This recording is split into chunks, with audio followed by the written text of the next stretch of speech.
Friends, ഇന്ന് നമ്മൾ എടുക്കാൻ പോകുന്നത് ന്യൂ SCERT 5ാം ക്ലാസ്സിലെ സോഷ്യൽ സയൻസിലെ ചാപ്റ്റർ 3 ആണ്. ഓക്കെ, തൊഴിൽ വൈവിധ്യങ്ങൾ. ഇതിൽ നമുക്ക് വേണ്ട PSCക്ക് ആവശ്യമുള്ള കാര്യങ്ങൾ മാത്രം പറഞ്ഞുകൊണ്ട് നമ്മൾ നമ്മുടെ ക്ലാസ് മുന്നോട്ട് കൊണ്ടുപോവാണ്. ഓക്കെ, അപ്പൊ അതില് ആദ്യം തന്നെ പഠിപ്പ് തീർന്നാൽ എന്ന് പറഞ്ഞൊരു കവിത തന്നിട്ടുണ്ട്. ഓക്കെ, NV കൃഷ്ണവാര്യരുടെ ആണ്. ഓക്കെ, പഠിപ്പ് തീർന്നാൽ എന്ന് പറഞ്ഞിട്ടുള്ളത്. അപ്പൊ ഇതൊന്നും നമ്മൾ മനസ്സിലാക്കി വെക്കുക. അഥവാ ഇതൊരു 4 ലൈൻസ് ആണ്. ഇത് ആരാണ് രചിച്ചത് എന്ന് ചോദിച്ചു കഴിഞ്ഞാൽ NV കൃഷ്ണവാര്യർ ആണെന്ന് നമ്മൾ അറിഞ്ഞിരിക്കണം. ഓക്കെ, ഒന്ന് ജസ്റ്റ് മനസ്സിലാക്കാം. ഓക്കെ, ചോദ്യം: പഠിപ്പ് തീർന്നാൽ പള്ളിക്കൂടം വിട്ടുകഴിഞ്ഞെന്നാൽ പറയുക പിന്നീട് എന്തൊരു പണിക്ക് പോകും നീ? ഒന്നാമൻ: കൃഷിക്ക് പോകും ഞാൻ. കൃഷിക്ക് നമ്മുടെ പിതാക്കൾ ചെയ്തൊരു തൊഴിൽ പോകും ഞാൻ.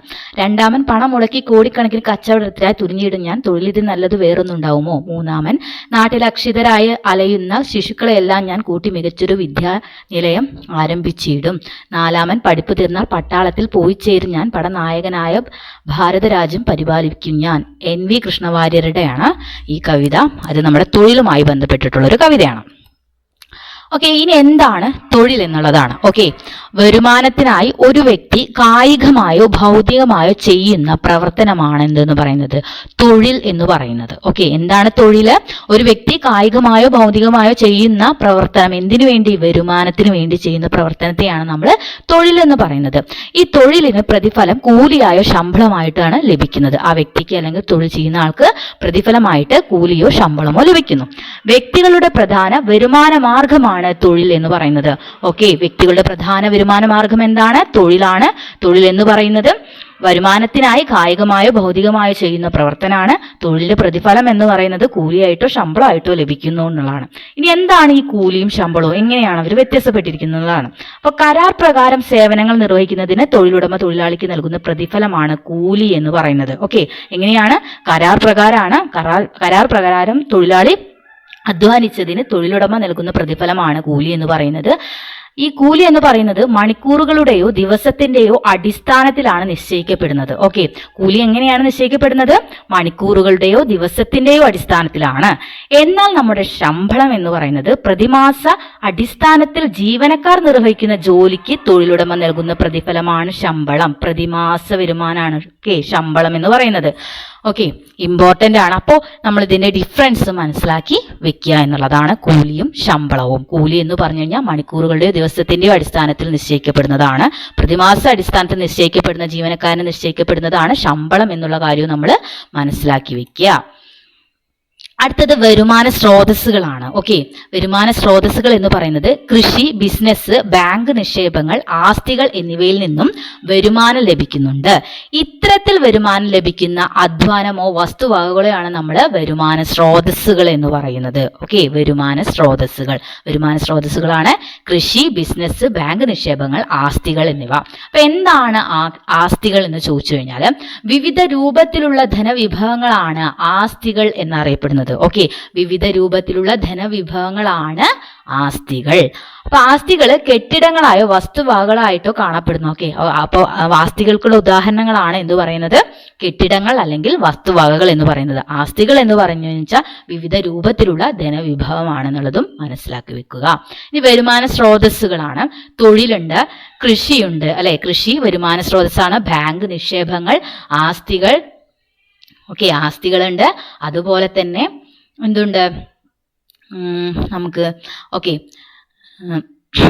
ബാങ്ക് നിക്ഷേപങ്ങളുണ്ട്, ആസ്തികൾ, കൃഷി, ബിസിനസ്. ഓക്കെ, ഇമ്പോർട്ടൻ്റ് ആണ് ബിസിനസ്. ഓക്കെ, ബിസിനസ്,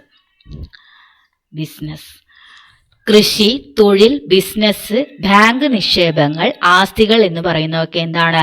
വരുമാന സ്രോതസ്സുകളാണ്. തൊഴിൽ, കൃഷി, ബാങ്ക് നിക്ഷേപങ്ങൾ, ആസ്തികൾ, ബിസിനസ് തുടങ്ങിയവ. ഇനി ഈ വരുമാന സ്രോതസ്സുകളിൽ നിന്ന് നമുക്ക് കിട്ടുന്ന വരുമാനം എന്തൊക്കെയാണെന്നുള്ളതാണ്. അപ്പൊ ഫസ്റ്റ് കൃഷിയാണെങ്കിൽ കൃഷിയിൽ നിന്ന് കിട്ടുന്ന വരുമാനം നമുക്ക് വിളയാണ്. തൊഴിൽ നിന്നാണെങ്കിൽ നമുക്കറിയാം കൂലിയായിട്ടോ ശമ്പളമായിട്ടോ വരുമാനം കിട്ടുന്നു. ബിസിനസ്സിൽ നിന്ന് നമുക്ക് കിട്ടുന്ന വരുമാനം ലാഭമാണ്. ബാങ്ക് നിക്ഷേപങ്ങളിൽ നിന്ന് നമുക്ക് കിട്ടുന്ന വരുമാനം പലിശയാണ്. ആസ്തികളിൽ നിന്ന് നമുക്ക് വാടക അല്ലെങ്കിൽ പാട്ടമാണ് കിട്ടുന്നത്. ഓഹരി നിക്ഷേപങ്ങൾ വഴി നമുക്ക് ലാഭവിഹിതമാണ് വരുമാനമായിട്ട് കിട്ടുന്നത്. ഇമ്പോർട്ടൻ്റ് ആണ്. ഇനി എന്താണ് കുടുംബ വരുമാനം എന്ന് ചോദിച്ചു കഴിഞ്ഞാൽ, ഒരു കുടുംബത്തിലെ അംഗങ്ങൾക്കെല്ലാം കൂടി ഒരു നിശ്ചിത കാലയളവിൽ ലഭിക്കുന്ന ആകെ വരുമാനമാണ് എന്തെന്ന് പറയുന്നത്, കുടുംബ വരുമാനം എന്ന് പറയുന്നത്. അപ്പൊ ഈ കുടുംബ വരുമാനം എന്താണ്? ഒരു കുടുംബത്തിലെ എല്ലാ അംഗങ്ങൾക്കും കൂടിയിട്ട് ഒരു നിശ്ചിത കാലയളവിൽ ലഭിക്കുന്ന ആകെ വരുമാനമാണ് നമ്മുടെ കുടുംബ വരുമാനം എന്ന് പറയുന്നത്. ഇനി നമുക്ക് കാർഷിക തൊഴിലുകളുണ്ട്, കാർഷികേതര തൊഴിലുകളുണ്ട്. ആ പേരിൽ നിന്ന് തന്നെ മനസ്സിലാവും. കാർഷിക തൊഴിലുകൾ എന്ന് പറയുന്നത് പ്രകൃതി വിഭവങ്ങൾ ഉപയോഗപ്പെടുത്തി ഭക്ഷ്യവസ്തുക്കളുടെയും നാരുകളുടെയും ഉൽപാദനത്തിനായി സസ്യങ്ങൾ വളർത്തുന്നത്, കന്നുകാലി വളർത്തൽ, മത്സ്യകൃഷി തുടങ്ങിയവയൊക്കെ എന്താണ്, കാർഷിക തൊഴിലുകളാണ്. ഇന്ത്യയുടെ സമ്പദ് വ്യവസ്ഥയിൽ കൃഷിക്ക് ഒരു പ്രധാന പങ്ക് വഹിക്കുന്നു. ഓക്കെ, കൃഷിയാണ് ഇന്ത്യയുടെ സമ്പദ് വ്യവസ്ഥയുടെ പ്രധാന പങ്ക് വഹിക്കുന്നത്. ഓക്കെ, ഇന്ത്യയിലെ മൊത്തം തൊഴിലാളികളിൽ 46.5% പേർ കൃഷിയിലും അനുബന്ധ പ്രവർത്തനങ്ങളിലും ഏർപ്പെട്ടിരിക്കുന്നു എന്നുള്ള റിപ്പോർട്ട് 2022-23 ഇക്കണോമിക് റിവ്യൂ റിപ്പോർട്ട് പ്രകാരം പറയുന്നുണ്ട്. ഓക്കെ, ഇക്കണോമിക് റിവ്യൂ 2022-23 പ്രകാരം 46.5% പേര് കൃഷിയിലും അനുബന്ധ പ്രവർത്തനങ്ങളിലും ഏർപ്പെട്ടിരിക്കുന്നു. ഇനി കാർഷികേതര തൊഴിലുകൾ. കാർഷിക തൊഴിലുകളിൽ ഉൾപ്പെടാത്ത എല്ലാവിധ തൊഴിലുകളെയും നമുക്ക് കാർഷികേതര തൊഴിലായിട്ട് പരിഗണിക്കാം. ഓക്കെ, വ്യാവസായിക അടിസ്ഥാനത്തിൽ ഉൽപ്പന്നങ്ങൾ നിർമ്മിക്കുന്ന തൊഴിലുകളിലും വിവിധ തരം സേവനങ്ങളും കാർഷികേതര തൊഴിലുകളാണ്.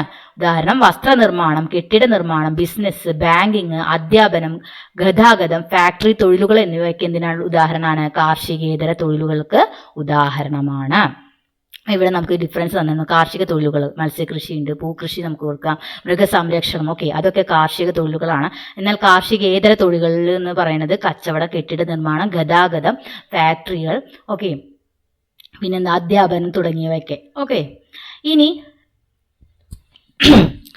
സ്വയം തൊഴിൽ. ഓക്കെ, എന്താണ് സ്വയം തൊഴിൽ എന്നുള്ളതാണ് ഏതെങ്കിലും തൊഴിലുടമയുടെ നിയന്ത്രണത്തിലല്ലാതെ സ്വതന്ത്ര സാമ്പത്തിക പ്രവർത്തനത്തിലൂടെ ഉപജീവനം നടത്തുന്നതിനെയാണ് നമ്മൾ സ്വയം തൊഴിൽ എന്ന് പറയുന്നത്. ഏതെങ്കിലും തൊഴിലുടമയുടെ നിയന്ത്രണത്തിലല്ലാതെ സ്വതന്ത്ര സാമ്പത്തിക പ്രവർത്തനത്തിലൂടെ ഉപജീവനം നടത്തുന്നതിന് എന്താ പറയുന്നത്, സ്വയം തൊഴിൽ. സ്വയം തൊഴിലിൽ ഏർപ്പെടുന്ന വ്യക്തി തന്റെ സംരംഭത്തിന്റെ ഉടമസ്ഥതയും അതേ അവസരത്തിൽ ഒരു തൊഴിലാളിയുടെ എല്ലാ ഉത്തരവാദിത്വവും നിർവഹിക്കുന്നുണ്ട്. ഓക്കെ, അവിടെ ഉടമയും തൊഴിലാളിയും സംരംഭകനാണെന്നുള്ളതാണ് നമ്മൾ മനസ്സിലാക്കേണ്ടത്.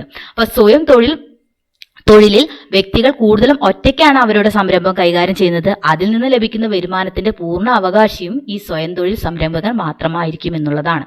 ഓക്കെ, ഇമ്പോർട്ടന്റ് ആണ്, അത് മനസ്സിലാക്കി വെക്കുക. ഇനി സ്വയം തൊഴിൽ പദ്ധതികളാണ്. നവജീവൻ പദ്ധതി, മുതിർന്ന പൗരന്മാരാണ് ഗുണഭോക്താക്കൾ എന്ന് പറയുന്നത്. ഓക്കെ, അപ്പോൾ മുതിർന്ന പൗരന്മാർക്കായിട്ട് കേരള സർക്കാർ കൊണ്ടുവന്ന സ്വയം തൊഴിൽ പദ്ധതി ഏതാണെന്ന് ചോദിച്ചു കഴിഞ്ഞാൽ നവജീവൻ. ഭിന്നശേഷിക്കാർക്കായുള്ള കേരള സർക്കാരിന്റെ സ്വയം തൊഴിൽ പദ്ധതിയാണ് കൈവല്യ. വനിതകൾക്കായുള്ള സ്വയം തൊഴിൽ പദ്ധതിയാണ്, കേരള സർക്കാരിന്റെ സ്വയം തൊഴിൽ പദ്ധതിയാണ് ശരണ്യ. അതുപോലെ തന്നെ കുറ്റകൃത്യങ്ങളിൽ, ഓക്കെ, കുറ്റകൃത്യങ്ങളിൽ ഇരയായി മരണപ്പെട്ടവരുടെ ആശ്രിതർക്ക് നൽകുന്ന സ്വയം തൊഴിൽ പദ്ധതിയാണ്, കേരള സർക്കാർ സ്വയം തൊഴിൽ പദ്ധതിയാണ് ഇതെന്ന് പറയുന്നത് ജീവനം. ഓക്കെ, ഇമ്പോർട്ടന്റ് ആണ്. അപ്പൊ നമ്മളെല്ലാം നന്നായിട്ട് പഠിക്കുക. ഓക്കെ, മുതിർന്ന പൗരന്മാർക്ക് വേണ്ടി കേരള സർക്കാർ ആരംഭിച്ച പദ്ധതിയാണ് നവജീവൻ പദ്ധതി. ഭിന്നശേഷിക്കാർക്ക് വേണ്ടിയിട്ട് കേരള സർക്കാർ ആരംഭിച്ച സ്വയം തൊഴിൽ പദ്ധതിയാണ് കൈവല്യ എന്ന് പറയുന്നത്. വനിതകൾക്ക് വേണ്ടിയിട്ട് കേരള സർക്കാർ ആരംഭിച്ച സ്വയം തൊഴിൽ പദ്ധതിയാണ് ശരണ്യ. കുറ്റകൃത്യങ്ങളിൽ ഇരയായി മരണപ്പെട്ടവരുടെ ആശ്രിതർക്ക് വേണ്ടിയിട്ട് കേരള സർക്കാർ ആരംഭിച്ച സ്വയം തൊഴിൽ പദ്ധതിയാണ് ജീവനം. ഇമ്പോർട്ടന്റ് ആണ്. ഓക്കെ, ഇത്രയും കാര്യങ്ങളാണ് നമ്മുടെ ചാപ്റ്റർ 3 5ാം ക്ലാസ്സിൽ പഠിക്കാനുള്ളത്. വളരെ ഇമ്പോർട്ടന്റ് ആയിട്ടുള്ള ഒരുപാട് കാര്യങ്ങൾ നമ്മൾ ഇവിടെ ഡിസ്കസ് ചെയ്തു. അപ്പൊ എല്ലാവരും നന്നായിട്ട് പഠിക്കുക.